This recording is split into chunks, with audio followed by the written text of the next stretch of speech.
In today's video, I'll answer your question, what did Jesus mean when he said, "Today you will be with me in paradise"? Then afterward, as always, I'll share some helpful resources, so stick around until the end.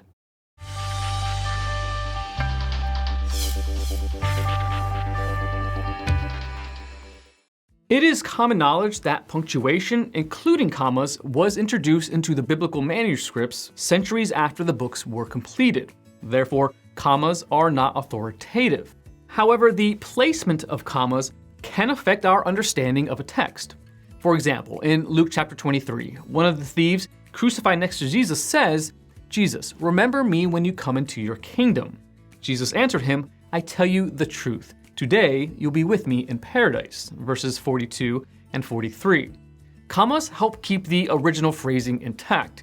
Was Jesus saying, "I tell you the truth, today you'll be with me," meaning that today is when the thief would be in paradise?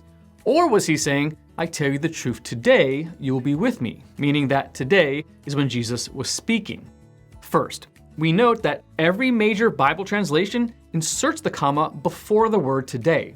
Thus, the KJV, NKJV, NASB, NIV, ESV, and RSV all agree that Jesus was speaking of the time that the thief would enter paradise. The thief would be in paradise with Jesus on that very same day. Also, Jesus prefaced his response with the phrase, "I tell you the truth. Verily I say unto thee," in the KJV.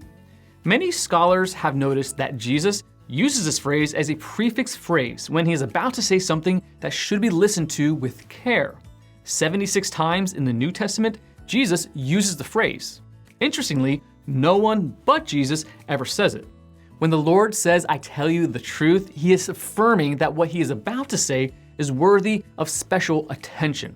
It was Jesus' way of saying, "Listen up. What I'm about to say is very important and should be listened to carefully."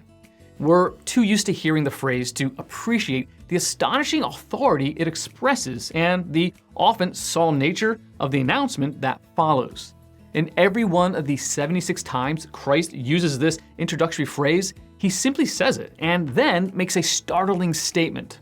It would be strange indeed if in this one instance, Jesus departed from his normal way of making his signature statement by adding the word "today" to it. In every case where this sort of introductory phrase is used, Greek scholars add a punctuation break after the phrase in question and before the rest of the statement. So the translators have it right. The comma in Luke chapter 23, verse 43 belongs where they put it. This brings us to another question. If Jesus was buried and rose after 3 days and then many days later ascended to heaven, how could he have been in paradise with the thief?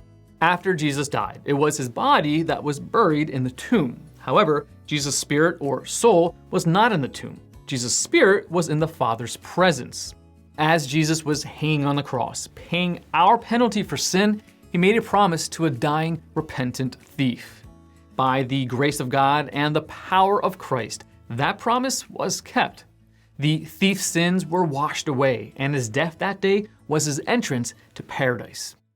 Want to learn more? Subscribe so you don't miss the next video. Visit gotquestions.org for more great content and check out the details section below this video. There you'll find one book I recommend along with several links to related questions.